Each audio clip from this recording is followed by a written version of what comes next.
सांगली जिल्ह्यात मागील 3 दिवसांपासून रुग्णसंख्या स्थिर असली तरी तब्बल 266 रुग्ण व्हेंटिलेटरवर असल्याचं स्पष्ट झालंय, तर 2241 रुग्ण ऑक्सिजनवर असून त्यांच्यावर उपचार सुरू आहेत.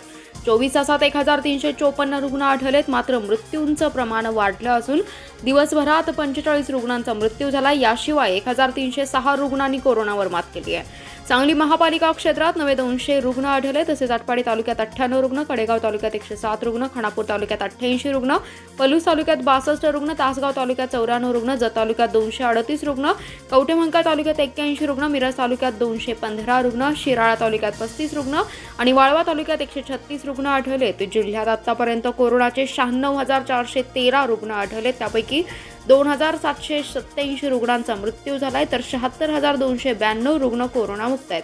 सद्यस्थितीत जिल्ह्यात 17,334 रुग्ण ॲक्टिव्ह असून त्यापैकी 14,059 बाधित रुग्णांवर होम आयसोलेशनमध्ये उपचार सुरू आहेत.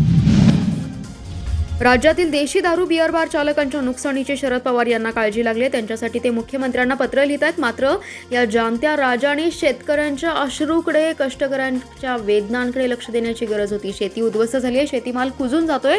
अशावेळी शेतकऱ्यांना या संकटातून बाहेर काढण्यासाठी या खरीप हंगामात त्यांना गांजा पिकवायला परवानगी द्यावी. शरद पवार यांनी मुख्यमंत्र्यांना तसे पत्र लिहून परवानगी मागावी, अशी खोचक मागणी रयत क्रांती संघटनेचे संस्थापक आमदार सदाभाऊ खोत यांनी आज पत्रकार परिषदेत केली आहे. आमदार सदाभाऊ खोत म्हणाले, शरद पवार यांचे पत्र वाचून मला एकच प्याला नाटकाची आठवण झाली. त्यातील नायक सुधाकर याला त्या एकाच प्याल्यात गरिबांच्या झोपड्या, अनेकांचे श्रम, दीनदलितांच्या व्यथा सामावल्यासारख्या वाटत होत्या. पवार साहेबांचं तसंच झालं असावं. राज्यात शेतकरी उद्ध्वस्त झालाय. फळे भाजीपाल्यांचं अतोनात नुकसान झाले. बाजारपेठ बंद आहे. कांदा अडचणीत आहे. गारपीट, अवकाळीच्या भरपाईची चर्चाही नाही. नाशवत शेतीमालाचं नियोजन सरकारने करायला हवं होतं, तसं झालं नाही.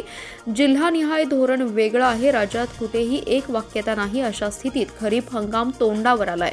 खते आणि बियाणे खरेदीसाठी शेतकऱ्यांना कर्ज लागेल. मागची थकबाकी असताना ते कसं मिळणार, त्याबाबत धोरण नाही. त्यामुळे या जाणत्या राजाने शेतकऱ्यांना दारू काय आणि गांजा काय, दोन्ही नशाच, त्यामुळे चिंता नसावी. खरे तर शेतकऱ्यांनी दारू तयार केली असती, मात्र पवार यांनी एवढ्या उभ्या केल्या आहेत की आम्हाला हातवटी उभा करायलाही जागा नाही, असा टोलाही आमदार सदाभाऊ खोत यांनी बोलताना लगावलाय. सांगली येथून मराठा आरक्षण संदर्भात स्टँड फॉर मराठा रिझर्वेशन या हॅशटॅगद्वारे काळे झेंडे दाखवून मराठा आरक्षणाचा खेळ खंडोबा करणाऱ्या सर्व राजकीय पक्षांचा सकल मराठा समाजाने निषेध केलाय. राजकीय स्वार्थापोटी 2014 साली असंविधानिक राणे समितीच्या आधारे निवडणुकांपूर्वी न टिकणारे एससी-बीसी आरक्षण देऊन तत्कालीन आघाडी सरकारने मराठा समाजाच्या भांडवलांचा अनादर केलाय. गायकवाड आयोगाच्या अहवालानुसार मराठ्यांना ओबीसी प्रवर्गात सामील करून टिकणारे आरक्षण देता येत असताना देखील वेगळा प्रवर्ग करून न एससी-बीसी आरक्षण देणारे युतीचे तत्कालीन फडणवीस सरकारने देखील मराठा समाजाचा अधिकार डावललाय. 102व्या घटना दुरुस्तीद्वारे राज्य सरकारचा आरक्षण देण्याचा अधिकार काढून घेणारे केंद्रातील मोदी सरकारने देशातील नवमागास समूहाच्यावर अन्याय योग्य केलाय.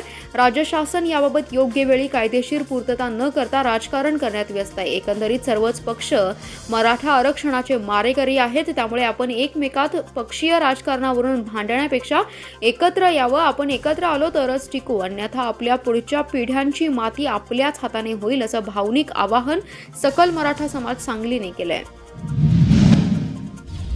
सांगलीत बंदी असतानाही लॉकडाऊन नियमांचं उल्लंघन करत मध्यरात्रीपासून पहाटे अवैधरित्या भरलेल्या होलसेल भाजी आणि आंबे विक्रीवर बाजारावर सांगली महापालिका आणि पोलिसांनी संयुक्त कारवाई केली आहे. पहाटे करण्यात आलेल्या या कारवाईत मोठ्या प्रमाणात भाजीपाला, आंब्यांचा साठा जप्त करण्यात आला आहे. महापालिका आयुक्त नितीन कापडनीस यांच्या सूचनेनुसार महापालिका उपायुक्त राहुल रोकडे आणि पोलीस निरीक्षक अजय सिंदकर यांच्या पथकाने ही संयुक्त कारवाई केली. यावेळी कोल्हापूर रोड, रामनगर, फळ मार्केट परिसरात अवैधरित्या होलसेल व्यापाऱ्यांनी आंबा आणि भाजीपाला मालाची विक्री सुरू केली होती. यामुळे पहाटेच्या सुमारास किरकोळ विक्रेते आणि नागरिक यांची गर्दी होऊन कोरोना संसर्ग पसरण्याची शक्यता होती.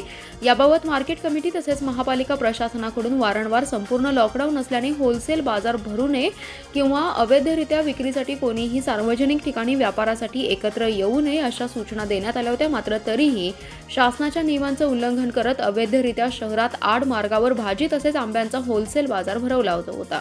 वारंवार सूचना देऊनही व्यापारी उल्लंघन करत असल्याचं निदर्शनास आल्याने गुरुवारी पहाटेच्या सुमारास महापालिका आयुक्त नितीन कापडनीस यांच्या सूचनेनुसार उपायुक्त राहुल रोकडे आणि शहर पोलीस निरीक्षक अजय सिंदकर यांनी आपल्या पथकासह पहाटेच्या सुमारास कोल्हापूर कोल्हापूर रोड, रामनगर, फळ मार्केट, आकाशवाणी परिसरात अनेक ठिकाणी पाहणी करत अवैधरित्या होलसेल भाजीपाला विक्री सुरू असल्याचं तसेच आंबाची विक्री सुरू असल्याची बाब निदर्शनास आली। त्यामुळे संयुक्त पथकाने होलसेल बाजारावर कारवाई करत व्यापाऱ्यांचा संपूर्ण माल जप्त केला आहे। तसेच कोल्हापूर रोडवरील एका ठिकाणी सुरू असणारा आंब्यांचा होलसेल व्यापारावर सुद्धा पथकाने कारवाई करत होलसेल बाजारातील आंब्यांचा साठा जप्त केला आहे। मिरज तालुक्यातल्या आरग येथील प्राथमिक आरोग्य केंद्रात जिल्हा परिषदेच्या माध्यमातून अतिरिक्त 20 बेडचे जम्बो ऑक्सिजन सुविधा असणारे सेंटर सुरू करण्यात आले। जिल्हा परिषद कार्यकारी अधिकारी जितेंद्र रुडी आणि अतिरिक्त कार्यकारी अधिकारी चंद्रकांत गुडेवार यांच्या विशेष मार्गदर्शनाखाली सुरू करण्यात आलेल्या या कोविड सेंटरचा लोकार्पण सोहळा खासदार संजय काका पाटील यांच्या हस्ते व आमदार सुरेश भाऊ खाडे यांच्या उपस्थितीमध्ये करण्यात आलाय। आरोग्य केंद्रानंतर आरग, बेडकसह लक्ष्मीवाडी, शिंदेवाडी, लिंगणूर, खटाव आदी गावातील कोरोना रुग्णसंख्या वाढते। सध्या ऑक्सिजनचे बेड सांगली, मिरजमध्ये उपलब्ध नाहीत, त्यामुळे या नवीन सुविधेचा फायदा या गावांना नक्कीच होणार आहे। या सेंटरच्या नियोजनामध्ये वैद्यकीय अधिकारी डॉक्टर नितीन चिकुर्डेकर व आरोग्यसेवक मोहन शिरदवडे यांचाही मोलाचा वाटा आहे। सध्या येथे 20 जम्बो ऑक्सिजन बेड, डॉक्टर, औषधोपचार, वैद्यकीय यंत्रसामग्री, रुग्णवाहिका सेवा, विजेसाठी जनरेटर, पिण्यासाठी शुद्ध पाणी, महिलांसाठी स्वतंत्र रूम अशा सुविधा उपलब्ध आहेत। यावेळी बोलताना खासदार संजय काका पाटील म्हणाले, सध्या कोरोना रुग्णांना बेड मिळत नाहीत, म्हणून जिल्हा परिषदेच्या माध्यमातून येथील केंद्रात हे नवे 20 जम्बो ऑक्सिजनचे बेड सुविधा असणारं हॉस्पिटल तयार करण्यात आले। त्यामुळे गंभीर व गरजू रुग्णांना इथे विना मोबदला सोय होईल। येथील केंद्राला एमडी, फिजिशियन, वैद्यकीय अधिकाऱ्यांची सेवा मिळाल्यास शासकीय निधीतून व्हेंटिलेटर देण्याची ग्वाही त्यांनी केली। कोरोनाची साखळी तोडण्यासाठी घरामध्येच थांबा, विनाकारण फिरू नका असं आवाहन सुद्धा त्यांनी केलंय। कोरोना संकटानं आभाळ फाटले, कुठे कुठे टाके घालणार, पण या संकटात प्रत्येकाने थोडा हातभार लावला, पुढाकार घेतला तर रुग्णसेवा ही अधिक गतिमान आणि प्रभावी करता येणं शक्य आहे। याच विचाराने येथील जिल्हा रिक्षा चालक मालक संघटना आणि स्पंदन फाउंडेशन तर्फे ॲम्ब्युलन्स रिक्षा सुरू करण्यात आली आहे। सर्वोदय कारखान्याचे अध्यक्ष पृथ्वीराज पवार यांच्या नेतृत्वाखाली ही नवी संकल्पना इथे राबवली जाणार आहे। कोरोना रुग्णांबाबत सध्या वेगवेगळ्या अडचणी येत आहेत। ऑक्सिजन अचानक कमी होत आहे, अशा वेळी लवकर रुग्णवाहिका मिळाली नाही तर अडचणीचं ठरू शकतं। शिवाय रुग्णालय शोधण्यात वेळ जातो, तोपर्यंत ऑक्सिजन आणखी कमी होतो। अशा संकटात ही ॲम्ब्युलन्स रिक्षा जीवनदायी ठरू शकणार आहे। ती अगदी माफक दरात सेवा पुरवणार आहे। पहिल्या टप्प्यात अशा 5 रिक्षा बनवण्यात आल्या आहेत। त्याचं ऑक्सिजन, हातमोजे, सॅनिटायझर आदी सुविधा असणार आहेत। रुग्णाला दवाखान्यात जाईपर्यंत श्वासाचा अधिक त्रास होऊ नये यासाठी व्यवस्था होणार आहे। रिक्षा संघटनांनी दाखवलेलं धैर्य कौतुकास्पद आहे, अशी शाबासकीची थाप उपप्रादेशिक परिवहन विभागाचे अधिकारी पोटे आणि भोसले यांनी टाकली आहे। ही व्यवस्था उत्तम काम करेल आणि आम्ही आणखी 5 ते 6 ॲम्ब्युलन्स रिक्षा लवकरच सेवेत आणू असा विश्वास पृथ्वीराज पवार यांनी व्यक्त केला। स्पंदन फाउंडेशनचे अध्यक्ष मिर्झा आर.बी. शिंदे यांच्या उपस्थितीत रिक्षाचं लोकार्पण झालंय। संघटना अध्यक्ष महादेव पवार, रामभाऊ पाटील यांनी आभार मानलं। आसिफ बावा, प्रशांत भोसले, आनंद देसाई, सतीश साखळकर, उदय मुळे, अभिमन्यू भोसले, रवींद्र वाधवने, शुभम चव्हाण, सुशांत भोसले यांची यावेळी उपस्थिती होती।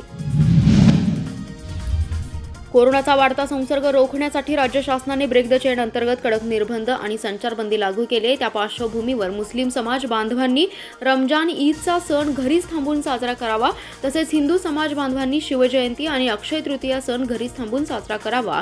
अत्यावश्यक सेवा वगळता कुणीही घराबाहेर पडू नये, घरीच थांबून पोलिसांना सहकार्य करा असं आवाहन अप्पर पोलीस अधीक्षक मनीषा दुबुले यांनी नागरिकांना केलंय। कोरोनाच्या पार्श्वभूमीवर लागू असलेल्या कडक निर्बंध आणि संचारबंदी तसेच रमजान ईद आणि अक्षय तृतीया सणाच्या पार्श्वभूमीवर अप्पर पोलीस अधीक्षक मनीषा दुबुले यांनी आज अचानक भेट देऊन विट्यात पोलीस बंदोबस्ताचा आढावा घेतलाय। त्यावेळी त्या बोलत होत्या। यावेळी उपविभागीय पोलीस अधिकारी अंकुश इंगळे आणि पोलीस निरीक्षक संतोष डोके यांची प्रमुख उपस्थिती होती। यावेळी अप्पर पोलीस अधीक्षक मनीषा दुबुले यांनी येथील छत्रपती शिवाजी महाराज चौकात थांबून उपविभागीय पोलीस अधिकारी अंकुश इंगळे आणि पोलीस निरीक्षक संतोष डोके यांच्याकडून पोलीस बंदोबस्ताचा आढावा घेत नाकाबंदी, चेकिंगची पाहणी केली।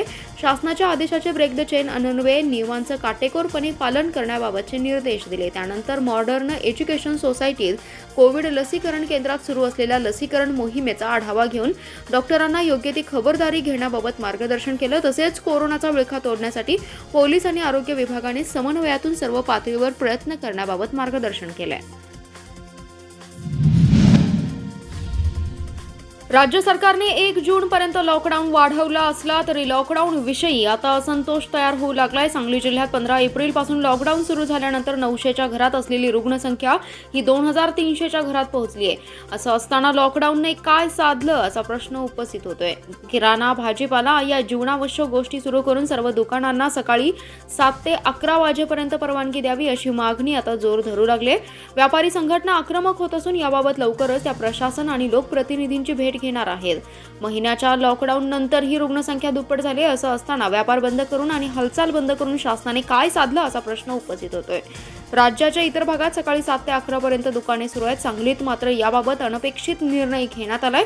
भाजीपाला व किराणा सध्या घरपोच केला जात नाही. पोलीस अधिकारी घरपोचला परवानगी नसल्याचं कारण देत भाजी विक्रेत्यांना आणि किराणा विक्रेत्यांना अडवत आहेत.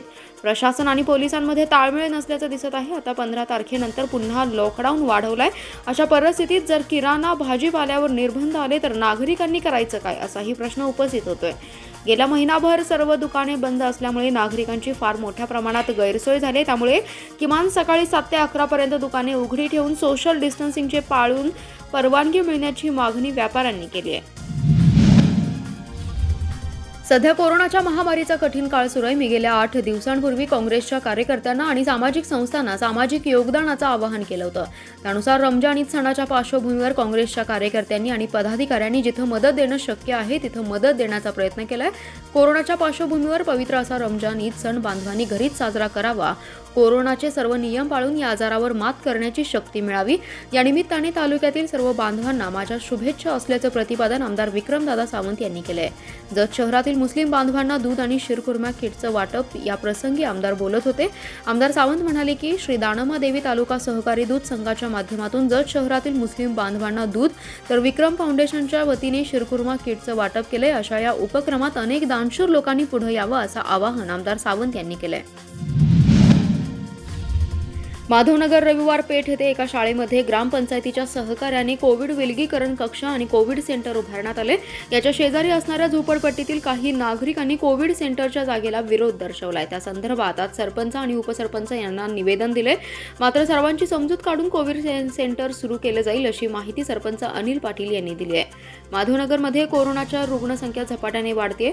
प्रत्येकाच्या घरामध्ये कोविड रुग्णाला विलगीकरण करण्याची सोय नसल्याने एकाच कुटुंबातील बरेच लोक कोविड पॉझिटिव्ह होत आहेत. उशिरा का होईना ग्रामपंचायतीच्या सहकार्याने माधवनगर रविवार पेठेतील शेठ रतिलाल विठ्ठलदास गोसलिया हायस्कूलमध्ये कैलासवासी बाळासाहेब भानुदास काळे मोफत विलगीकरण कक्ष आणि कोविड सेंटर उभारण्यात आले. या कोविड सेंटरच्या बाजूला औचितनगर झोपडपट्टी आहे.